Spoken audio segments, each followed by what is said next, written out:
Good evening students. Last લેક્ચરમાં આપણે દેડકાના પાચન તંત્ર અને શ્વસન તંત્રની વાત કરેલી હતી. આજે હવે નવા તંત્રની શરૂઆત કરશું આપણે, જેનું નામ છે દેડકાનું પરિવહન તંત્ર.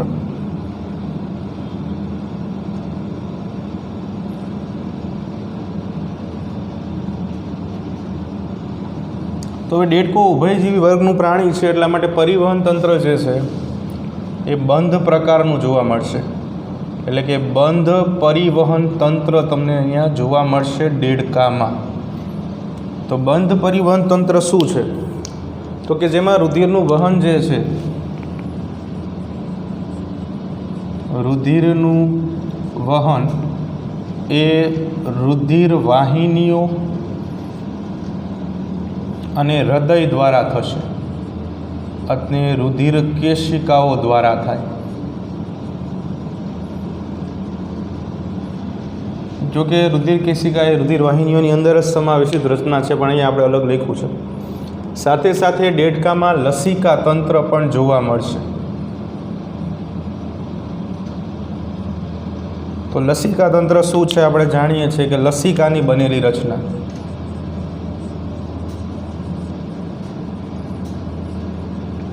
બે વસ્તુ અહીંયા આપણે કન્ફર્મ કરી નાખી છે. બંધ પ્રકારનું રુધિરાભિસરણ તંત્ર અને લસિકા તંત્ર જે છે જોવા મળશે. તો હવે પરિવહન તંત્રના ઘટકોની વાત કરીએ. અહીંયા આપણે દેડકાના પરિવહન તંત્રના ઘટકો જે છે એની વાત કરવાની છે. તો દેડકાના પરિવહન તંત્રના ઘટકોની અંદર સૌથી પહેલાં રુધિર વાહિનીઓ અને હૃદય, આવા ત્રણ ઘટકો જે છે એ પરિવહન તંત્રના ઘટકો તરીકે આપણે દર્શાવશું. એવી રીતે લસિકા તંત્રના ઘટકોની વાત કરીએ. લસિકા તંત્રના ઘટકો એની અંદર કોનો સમાવેશ આપણે કરીશું દેડકાના લસિકા તંત્રમાં? તો ખાસ કરીને લસિકા વાહિનીઓ અને લસિકા ગાંઠ, આ બધા ભેગા મળીને લસિકા તંત્ર જે છે બનાવશે. હવે એમાં સૌથી પહેલાં આપણે દેડકાના હૃદયની વાત કરવાની છે. એટલે કે દેડકાનું હૃદય.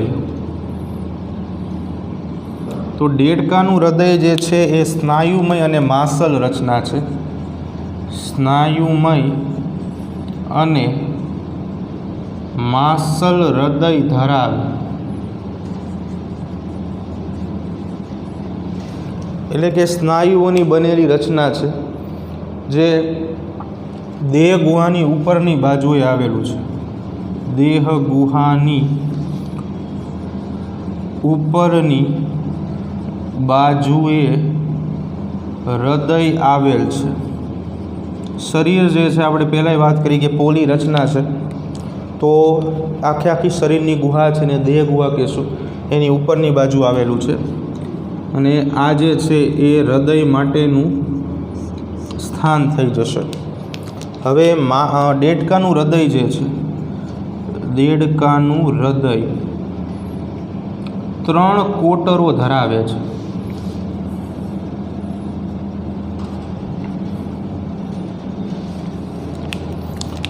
કોટરોની સંખ્યા આપણને આપી દીધેલી છે. 3 કોટર જે છે દેડકાનું હૃદય ધરાવશે. આ 3 કોટરની અંદર 2 કર્ણકો અને 1 ક્ષેપકો હશે. 3 કોટરોમાં કર્ણકોની સંખ્યા 2 અને ક્ષેપકોની સંખ્યા પણ 1. બરાબર? આ આંકડાઓ યાદ રાખશું. કર્ણકોની સંખ્યા 2, ક્ષેપકોની સંખ્યા 1. આપણે જાણીએ છીએ ઉપરની બાજુ કર્ણકો અને નીચેની બાજુ ક્ષેપકો હોય. તો કેવી રીતે જોવા મળશે હૃદય, એની આપણે ચર્ચા કરી લઈએ કે આવી રીતે હૃદય જે છે જોવા મળશે.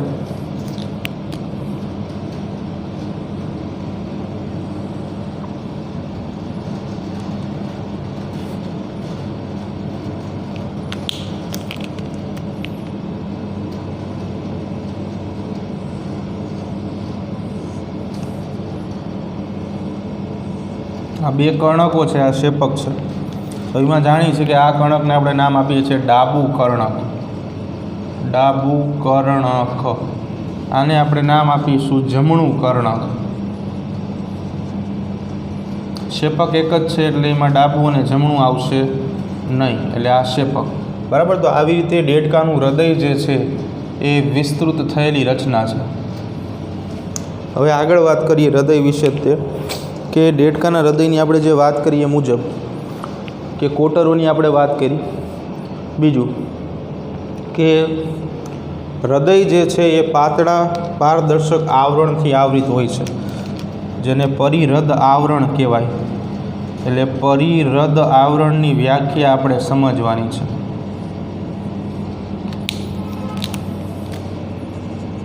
દેડકાનું હૃદય પાતળા અને પારદર્શક આવરણથી આવૃત રચના છે, જેને પરિહૃદ આવરણ કહે છે. એને શું કહેશું આપણે? પરિહૃદ આવરણ. એટલે કે હૃદયની જો વાત કરીએ, આ હૃદય છે, ઉધારી લ્યો તો અહીંયા આવી રીતે આવરણ જે છે એ આવેલું છે. અહીંયા આપણે એક નીચેના ભાગમાં બતાવી દઈએ. આમ પાતળું એવું આવરણ જે છે અહીંયા આવેલું હોય છે. આ જે બ્લેક કલરનું આવરણ છે એને આપણે નામ આપશું પરિહૃદ આવરણ. એટલે કે આ હૃદયનો ભાગ છે, એની ફરતે આવી રીતે પરિહૃદ આવરણ આવેલું છે. આ જે વચ્ચેનો અવકાશ છે, અવકાશ એટલે ખાલી જગ્યા, એને પરિહૃદ અવકાશ કહેવાય. પરિહૃદ અવકાશ. અને વચ્ચેની બાજુએ જળ આવેલું હોય, જેને પરિહૃદ પ્રવાહી તરીકે ઓળખવામાં આવે. આ જે વચ્ચેની બાજુએ પ્રવાહી આવેલું હોય એને પરિહૃદ પ્રવાહી તરીકે ઓળખવામાં આવે છે. બરાબર. તો આવી જે છે હૃદયની કેટલીક રચના આવેલી હોય. ફરતેની બાજુએ આવરણ આવેલું હોય છે, વચ્ચેની બાજુએ પ્રવાહી આવેલું હોય છે. બીજું કે હૃદય જે છે વક્ષ સપાટી પર આવેલી થેલી જેવી શંકુ મહાધમનીમાં ખુલે છે. વક્ષ એટલે નીચેની બાજુએ, હૃદય વક્ષ બાજુએ આવેલી થેલી જેવી શંકુ આકારની મહાધમનીમાં ખુલે છે. હવે મહાધમનીથી આપણે જાણી શકીએ છીએ કે મહાધમની જે છે એ ઓક્સિજન યુક્ત અથવા તો શુદ્ધ રુધિર જે છે એ વિવિધ અંગોને પહોંચાડવાનું કામ કરશે. તો એનું કાર્ય પણ આપણે જાણી શકાય છે.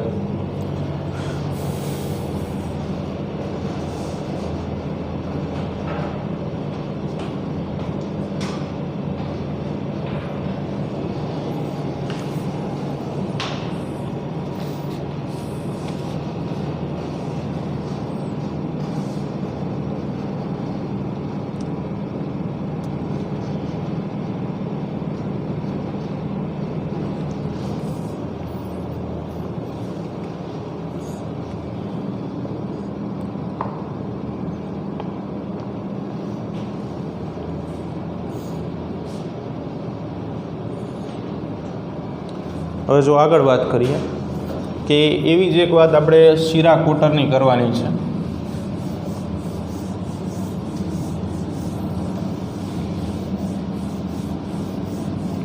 જે મુજબ આપણે મહાધમનીની વાત કરીએ એવી રીતે શીરા કોટરની વાત કરવાની છે. તો શીરા કોટર જે છે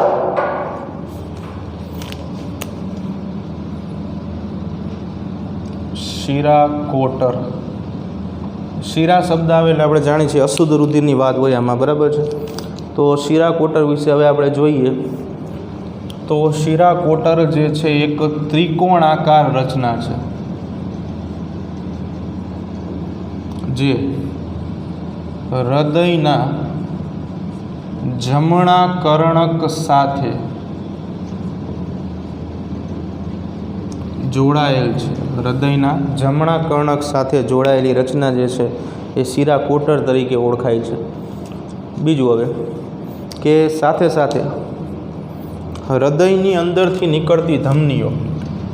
એટલે અહીંયા આપણે એવું વિચારી લઈએ કે આ દેડકાનું હૃદય છે.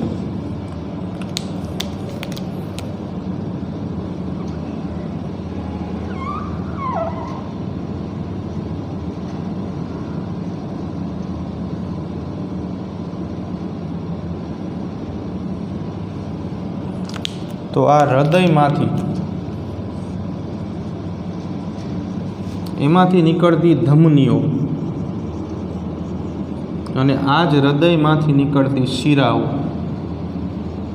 આ બંને વિશે આપણે વાત કરવાની છે. જો ધમની અને શિરા વિશેનો એક કોન્સેપ્ટ આપણે ખબર છે કે ધમની શુદ્ધ એટલે કે ઓક્સિજન યુક્ત રુધિર જે છે એ લઈ આવવાનું કામ કરતી હોય, અને શિરા જે છે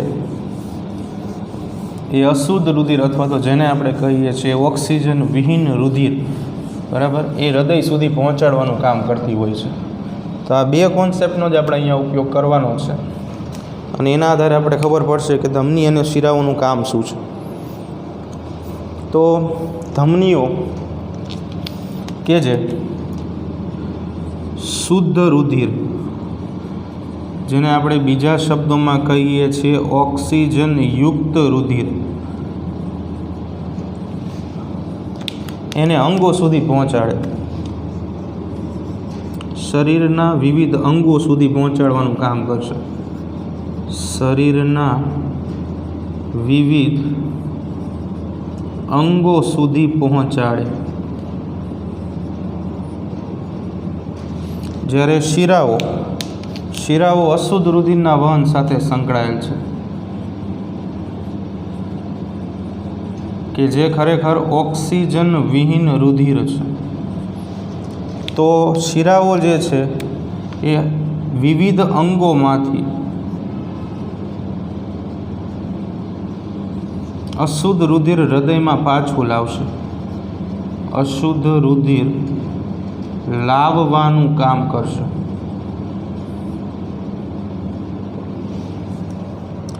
શિરાઓ જે છે, ઘણી બધી શિરાઓ ભેગી થઈને શિરાતંત્ર બનાવે, અને ઘણી બધી ધમનીઓ ભેગી થઈને ધમની તંત્ર બનાવશે. ઘણી બધી ધમનીઓ અને એવી રીતે ઘણી બધી શિરાઓ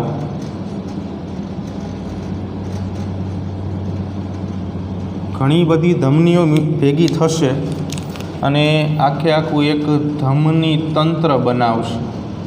ધમનીઓનું તંત્ર કહેવાય, બરાબર. અને એવી રીતે શિરાઓ બધી ભેગી થાય અને સંયુક્ત રીતે શિરાતંત્ર જે છે એ બનાવે છે. એટલે ધમની તંત્ર અને શિરાતંત્ર બંને રચનાઓ જે છે એ હૃદયને સમકક્ષ છે, અહીંયાથી બનશે, બરાબર. આના સિવાય જે મુજબ મનુષ્યમાં આપણે વાત કરી હતી નિવાહિકા શિરાતંત્રની, કે શિરાઓ જે છે જનરલી શિરાનું કામ છે વિવિધ અંગોમાંથી અશુદ્ધ રુધિર પાછું લાવવાનું. તો ઘણી શિરાઓ એવી હોય કે સીધી હૃદયમાં ખુલતી નથી, પણ કોઈ અંગ સાથે સંકળાઈ જાય છે. તો અહીંયા દેડકાની અંદર નિવાહિકા શિરાતંત્રની આપણે વાત કરવાની છે. એટલે કે દેડકામાં નિવાહિકા શિરાતંત્ર. જો 2 માર્કમાં આવો નાનો એવો પ્રશ્ન જે છે આખા ટૉપિકમાંથી પૂછાઈ શકે ઘણી વખત, એટલે અલગ અલગ પોઈન્ટમાં આપણે એને સમજાવીએ છીએ. તો હવે નિવાહિકા શિરાતંત્ર શું છે? તો કેટલાક અંગોમાં વિશિષ્ટ શિરાઓનું જોડાણ જોવા મળે છે. કેટલાક અંગોમાં વિશિષ્ટ શિરાઓનું જોડાણ જોવા મળે છે, જેને નિવાહિકા શિરાતંત્ર તરીકે ઓળખવામાં આવે છે. તો કયા એવા અંગો છે કે જેની અંદર આવું જોડાણ જોવા મળશે? તો વાત કરીએ એવા અંગો વિશે, તો એમાં ખાસ કરીને યકૃત, મૂત્રપિંડ અને આંતરડામાં આવું જોડાણ જે છે જોવા મળશે. 3 અલગ અલગ અંગોના નામ આપ્યા છે. યકૃત, મૂત્રપિંડ અને આંતરડું 2 નિવાહિકા શિરાતંત્રના નામ આપ્યા છે. તો દેડકાની અંદર જ્યારે આપણે વાત શિરાતંત્રની કરીએ છીએ ત્યારે એમાં 2 પ્રકારના શિરાતંત્ર જોવા મળશે. એમાં સૌથી પહેલાં આપણે વાત કરશું યકૃત નિવાહિકા શિરાતંત્ર વિશે, કે જેની અંદર યકૃત સાથે સંલગ્ન હોય. અને એવી જ રીતે બીજા નંબર ઉપર મૂત્રપિંડ નિવાહિકા શિરાતંત્ર જોવા મળશે. મૂત્રપિંડ નિવાહિકા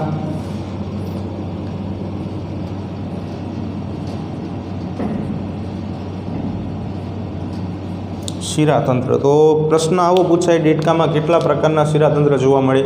તો 2 પ્રકારના શિરાતંત્ર જે આપણા સિલેબસમાં આપેલા છે એ મુજબની વાત છે, બરાબર. તો એમાં યકૃત નિવાહિકા શિરાતંત્ર અને બીજા નંબર ઉપર મૂત્રપિંડ નિવાહિકા શિરાતંત્ર જે છે એ જોવા મળશે. યકૃત નિવાહિકા શિરાતંત્રમાં નામ મુજબ યકૃત જે છે એ અગત્યની ભૂમિકા ભજવે છે, અને મૂત્રપિંડમાં મૂત્રપિંડ એટલે કે કિડની જે છે એ પણ અગત્યની ભૂમિકા જે છે આની અંદર ભજવશે.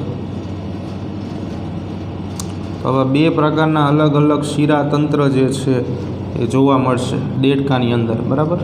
એટલે 2 માર્કમાં આવો પ્રશ્ન પૂછાય તો માત્ર આપણે આટલું લખવાનું રહેશે. તો 2 શિરાતંત્ર વિશે વાત કરીએ. હવે વાત આપણે રુધિરની કરવાની છે. તો રુધિર, દેડકાનું રુધિરની વાત કરીએ.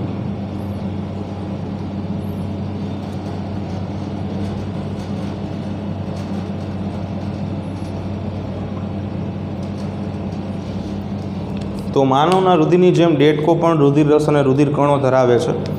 તો એની અંદર હવે રુધિર કણો જે છે એમાં કોનો સમાવેશ થાય છે એની વાત કરીએ.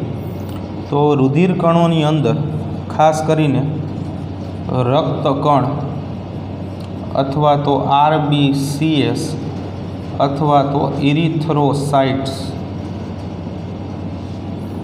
અને શ્વેતકણ એટલે કે વ્હાઇટ બ્લડ સેલ્સ, આ 2 જે છે એ રુધિર કણોની અંદર સમાવેશિત થશે, બરાબર. રક્તકણ અને શ્વેતકણ નામની 2 રચના જે છે એ આવેલી છે. લ્યુકોસાઇટ્સ તરીકે ત્રીજું નામ તમને આપેલું છે આનું, એટલે ત્રીજું નામ જે છે એ લ્યુકોસાઇટ્સ, અને ત્રીજા નંબર ઉપર રુધિર કણિકાઓ. હવે આપણે આના વિશે વાત કરશું.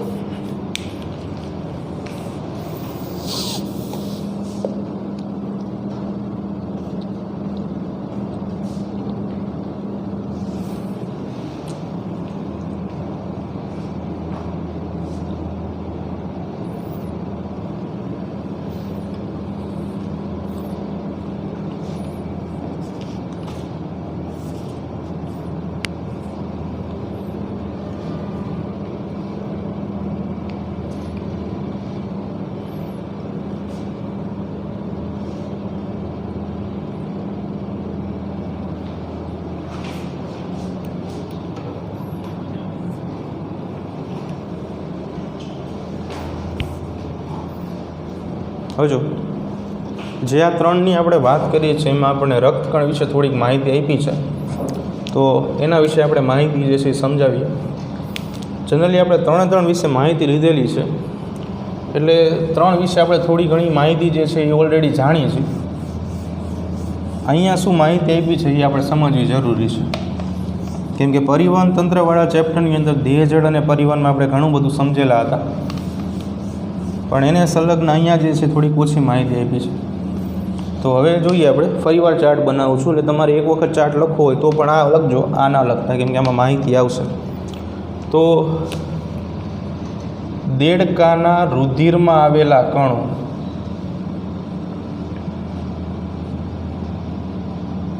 એની આપણે વાત કરવાની છે.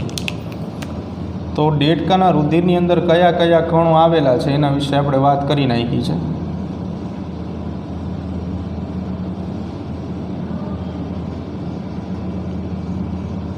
તો જો 3 કણોની વાત કરી છે, રક્તકણ, શ્વેતકણ અને ત્રાગકણ, બરાબર છે. તો 3 કણો વિશે આપણે સમજીએ. એમાં સૌથી પહેલાં વાત કરીએ આપણે રક્તકણ અથવા તો RBCS, બરાબર. બીજા નંબર ઉપર આપણે વાત કરી કે શ્વેતકણ અથવા તો WBCS, અને છેલ્લા નંબર ઉપર રુધિર કણિકાઓ અથવા તો ત્રાક કણિકાઓ. તેમાં રક્તકણ વિશે આપણને થોડીક માહિતી આપી છે. તો જે દેડકાના રક્તકણ છે એની આપણે વાત કરીએ તો રક્તકણ જે છે એ લાલ રંગના કણો છે. હવે આ લાલ રંગના કણો માટે જવાબદાર શું છે તો કે શ્વસન રંજક દ્રવ્ય હિમોગ્લોબિન, કે જેને ઇન શોર્ટમાં આપણે HB તરીકે ઓળખીએ છીએ. હિમોગ્લોબિનની અંદર આવેલું Fe+2 આયન જે છે એ લાલ રંગ માટે જવાબદાર છે. શ્વસન રંજક દ્રવ્ય છે હિમોગ્લોબિન. હવે આ હિમોગ્લોબિનને કારણે લાલ રંગના છે. સાથે સાથે અહીંયા કોષ કેન્દ્ર ધરાવતી રચના છે. મનુષ્યમાં આપણે વાત કર્યું હતું કે રક્તકણ જે છે એ કોષ કેન્દ્ર ધરાવતા નથી, બરાબર. બીજું કે હવે આ ઉપરાંત આપણે વાત લસિકાની કરવાની છે. તો જે આપણે વાત કરી હતી લસિકા તંત્રની, કે જેની અંદર લસિકા, લસિકા વાહિની અને લસિકા ગાંઠનો સમાવેશ થતો હતો. તો વાત હવે આપણે લસિકાની કરીએ. તો જો હવે આનાથી થોડુંક એવું જુદું જે છે એ છે લસિકા, જે ઓલરેડી પરિવહન તંત્રનો જે ભાગ છે. લસિકા, લસિકા વાહિની, લસિકા ગાંઠ અને લસિકાથી બને છે. તો લસિકા જે છે, લસિકા એ રુધિરથી થોડી અલગ પડે છે.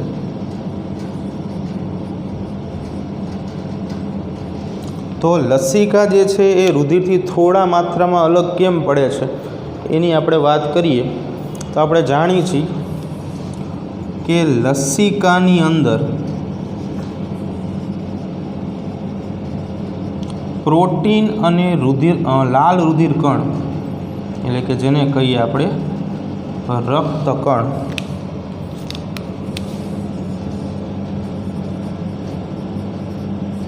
આનો શું હોય છે? અભાવ હોય છે, બરાબર. પ્રોટીન અને રક્તકણ જે છે એનો અભાવ જોવા મળશે. બીજું કે હવે આખા પરિવહન તંત્રના કાર્યની વાત કરી લઈએ આપણે, કે પરિવહન તંત્રનું કાર્ય જે છે એ શું છે. આપણે બે કાર્ય ઓલરેડી જાણીએ છીએ, તો એ પહેલાં બે કાર્ય લખી નાખીએ. કે પહેલું કાર્ય છે વાયુઓનું વિનિમય કરાવે. વાયુઓનું વિનિમય કરાવે છે. વાયુઓનું વિનિમય એટલે ઓક્સિજન અને કાર્બન ડાયોક્સાઇડનું આપ-લે.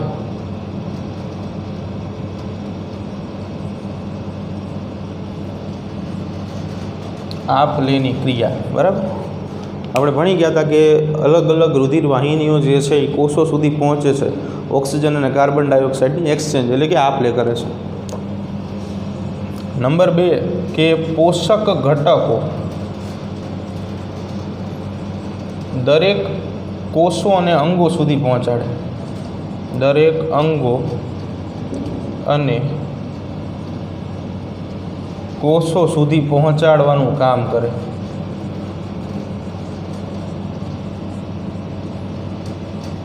હવે ઉત્સર્ગ દ્રવ્યોનો એક નિકાલ જે છે એ પણ ખરેખર આનું કામ આવશે, કે ખાસ કરીને પાણી જે છે એને નિયત સ્થાન ઉપર લઈ જવાનું પણ કામ કરશે. ત્રીજું કામ આપણને આપ્યું છે કે પાણીને નિયત સ્થાને લઈ જાય.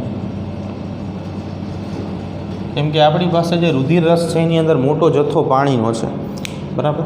હવે પરિવહન તંત્ર કાર્ય કઈ રીતે કરે એની વાત કરી. પરિવહન તંત્રના કાર્યમાં એક વસ્તુ સમજો કે રુધિર જે છે એ અંગો સુધી કઈ રીતે પહોંચે એ આપણે વિચારવાનું છે. એટલે પ્રશ્ન ખાલી આવો પૂછાય કે પરિવહન તંત્ર દેડકામાં કાર્ય કેવી રીતે કરે.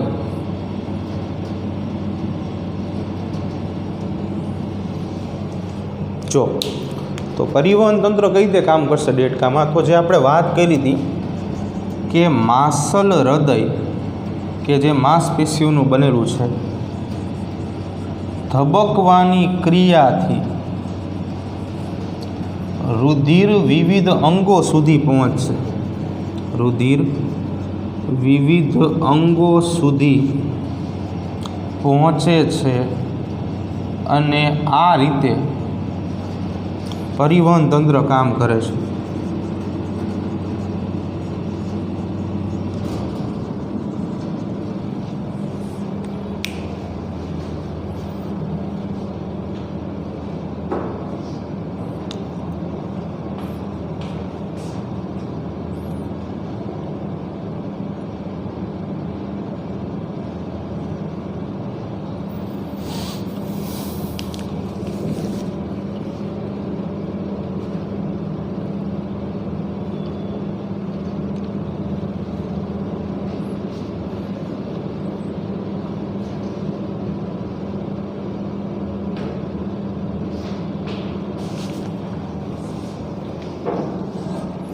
જો હવે પરિવહન તંત્ર અહીંયા પૂરું થઈ જાય છે દેડકાનું.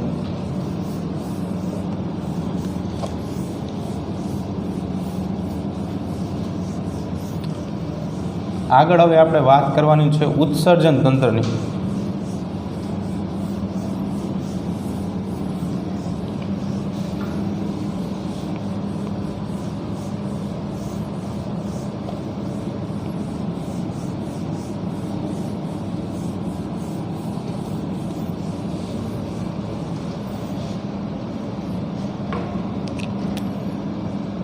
તો હવે આપણે જોશું દેડકાનું ઉત્સર્જન તંત્ર.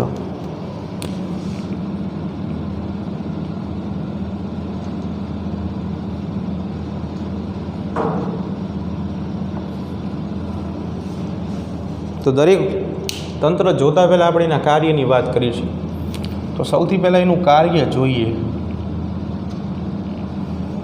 તો ઉત્સર્જન તંત્રનું મુખ્ય કાર્ય છે શરીરમાંથી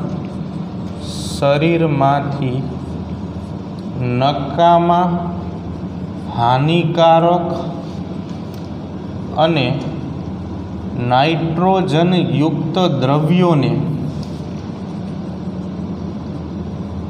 શરીરમાંથી બહાર ત્યાગ કરાવે છે.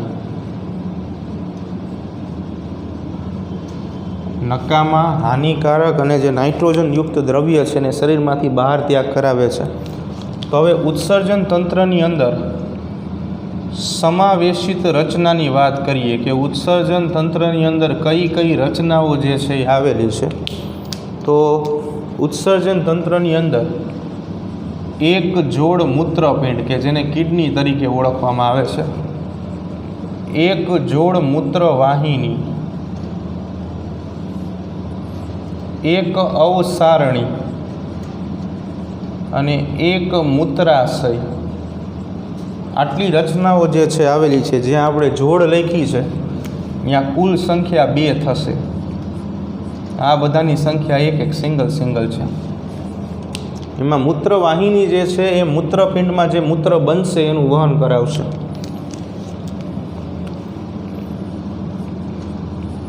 મૂત્રપિંડમાં સર્જાયેલ મૂત્રનું વહન કરાવે મૂત્રવાહિની. અવસારણી જે છે એ મૂત્રનો ત્યાગ કરવામાં અગત્યની ભૂમિકા ભજવશે. એટલે અહીંયા લખી છે મૂત્રનો ત્યાગ કરાવે. અને મૂત્રાશય જે છે એ મૂત્રનો હંગામી સંગ્રહ સ્થાન છે. મૂત્રનું હંગામી સંગ્રહ સ્થાન છે, એટલે કે ત્યાં સંગ્રહ થશે અને યોગ્ય ચેતાકીય ઉત્તેજનાઓ મળશે એટલે મૂત્ર જે છે અવસાણી મારફતે શરીરની બહાર નીકળી જશે.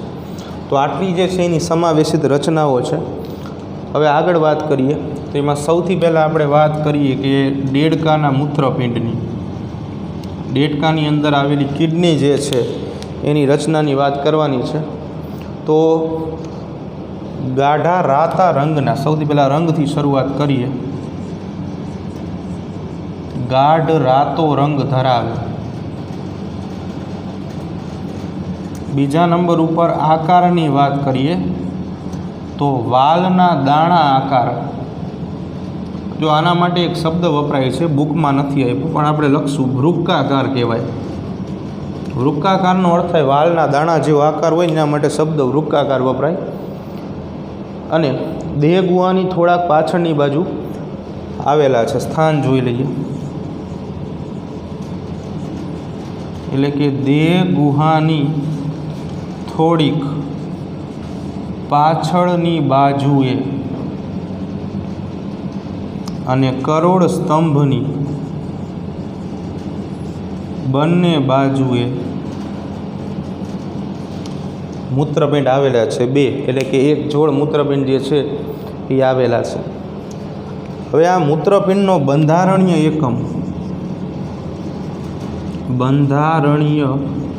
એકમ અથવા તો મૂત્રપિંડ શેનું બનેલું છે એની વાત કરીએ તો મૂત્રપિંડ નલિકાની બનેલી રચના છે, અથવા તો એના માટે શબ્દ વપરાય નેફ્રોન. નેફ્રોન અંગ્રેજી શબ્દ છે, ગુજરાતીમાં એને મૂત્રપિંડ નલિકા કહેવાય. કઈ રીતે હોય એ આપણે જોઈએ. તો આવી રીતે મૂત્રપિંડ કિડની જે છે આવી વૃક્કાકાર આકારની રચના છે.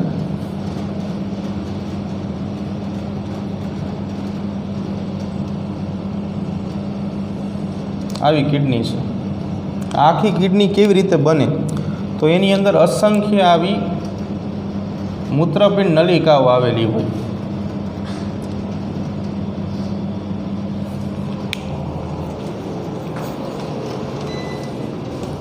જો આવી અસંખ્ય મૂત્રપિંડ નલિકાઓ જે છે આવેલી હોય.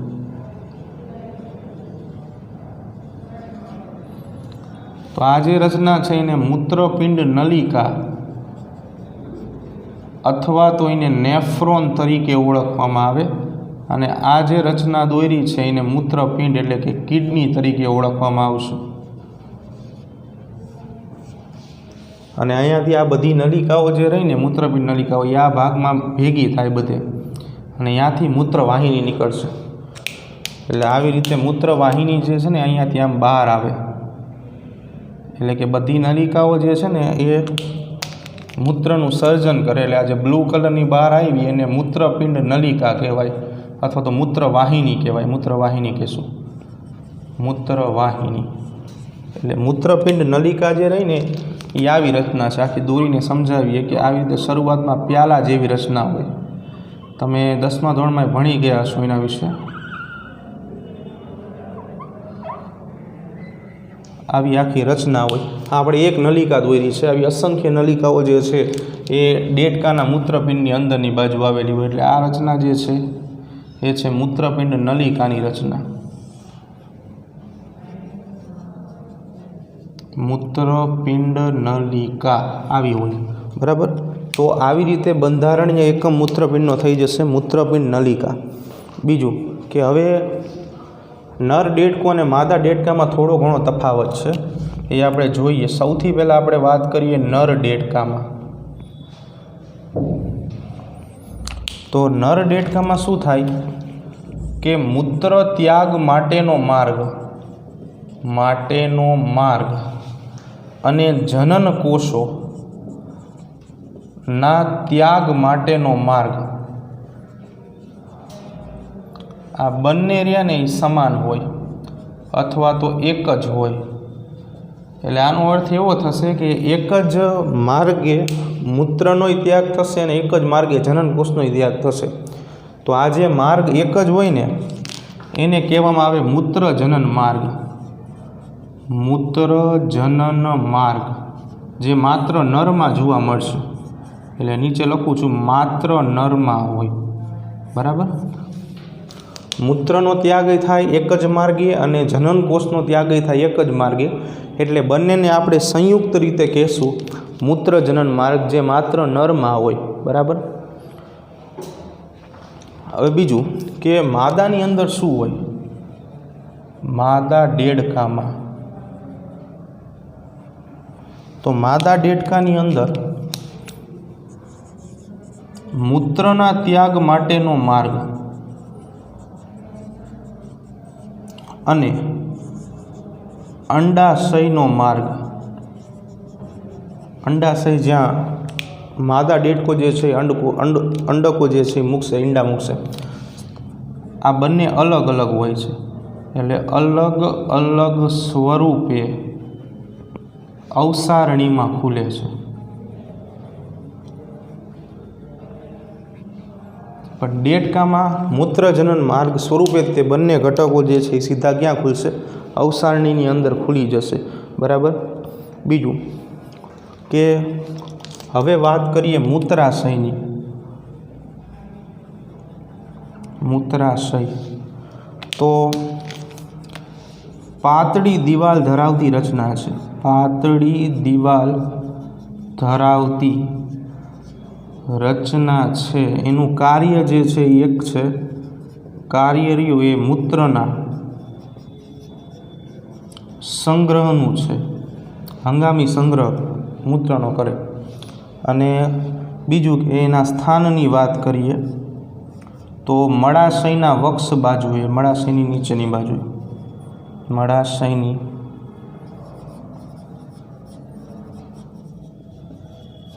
वक्ष बाजुए आवेलू छे। बराबर। तो आ मूत्राशयनी वात।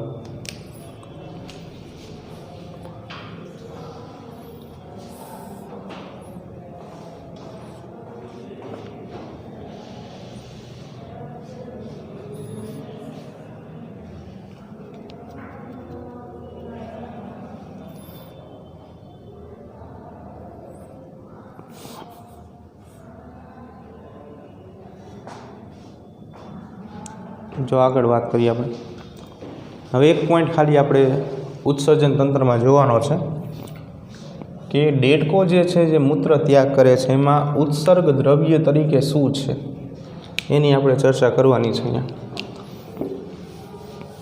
अने एनी साथे उत्सर्जन तंत्र जे छे आपणुं पूरुं थई जशे।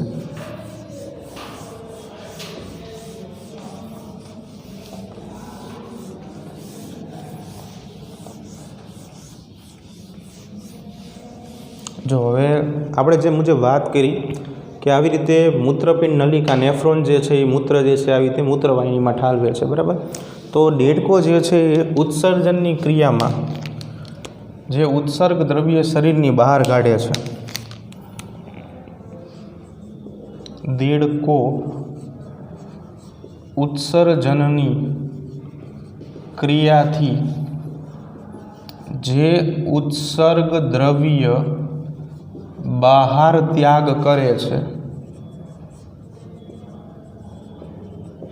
ते उत्सर्ग द्रव्य ने ये उत्सर्ग द्रव्य यूरिया छे।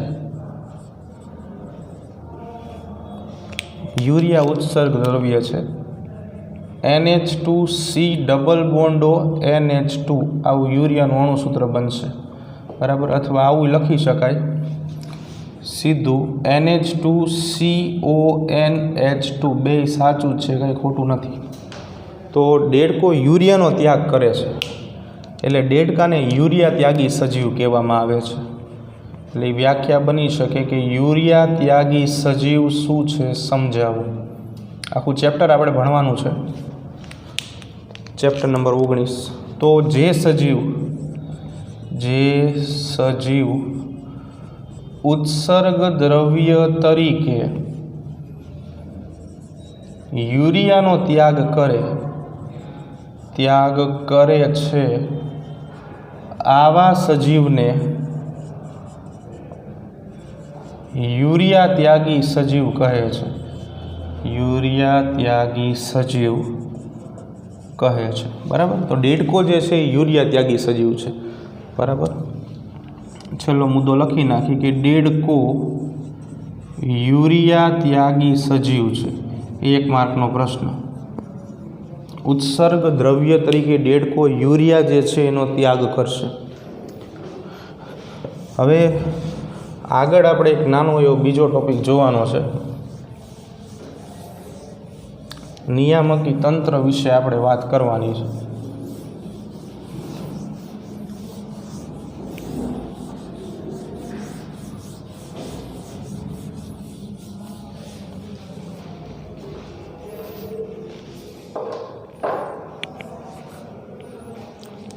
तो हवे નિયંત્રણ અને સહનિયમન તંત્ર.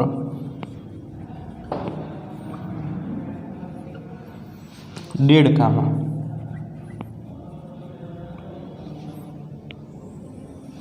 કેવી રીતે આવેલું હોય છે, બરાબર? તો દેડકાની અંદર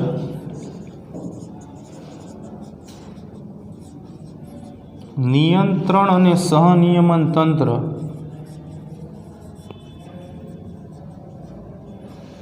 સંપૂર્ણ વિકસિત હોય છે.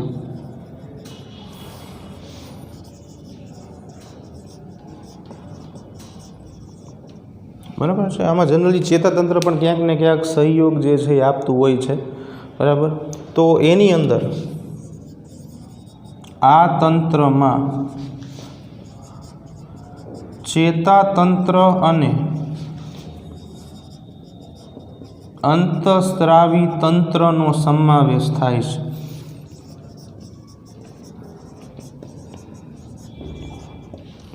ચેતાતંત્ર અને અંતઃસ્ત્રાવી તંત્ર જે છે એ બેયનો સમાવેશ થાય છે, બરાબર? અને આ પ્રક્રિયા જે છે એ ખાસ કરીને અંતઃસ્ત્રાવોથી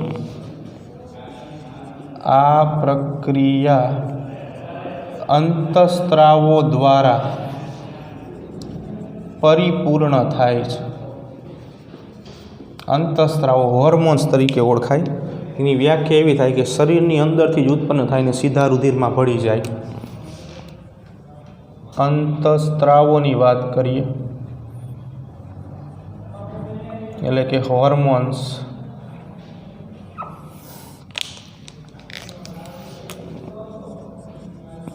શરીરમાંથી ઉદ્ભવે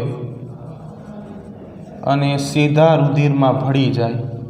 સીધા રુધિરમાં ભળી જાય એટલે આપણે એને અંતઃસ્ત્રાવો કહીએ છીએ. આમાં મોટા ભાગે આપણે અંતઃસ્ત્રાવો તરીકે સમજવાનું છે. અને અંતઃસ્ત્રાવો જે છે એ ખાસ કરીને અંતઃસ્ત્રાવી ગ્રંથિ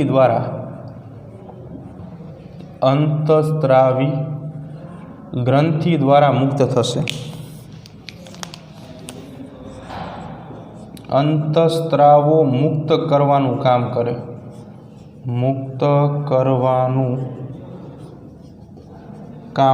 છે અંતઃસ્ત્રાવી ગ્રંથિ. તો અહીંયા આપણે અંતઃસ્ત્રાવી ગ્રંથિ વિશે સમજવાનું છે કે અંતઃસ્ત્રાવી ગ્રંથિની અંદર કઈ કઈ ગ્રંથિઓ જે છે એનો સમાવેશ થશે. તો અંતઃસ્ત્રાવી ગ્રંથિઓ કે જે દેડકામાં જોવા મળશે, માનવમાં પણ જોવા મળે છે.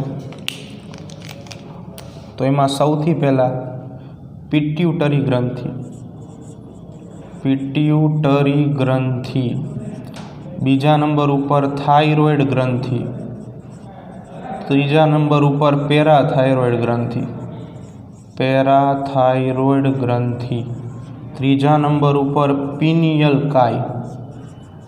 અત્યારે કદાચ નામ જ યાદ રાખવાના છે આપણે, બધું ડિટેલમાં આપણે ચેપ્ટર નંબર 22ની અંદર સવિસ્તાર જે છે એ ભણશું, બરાબર?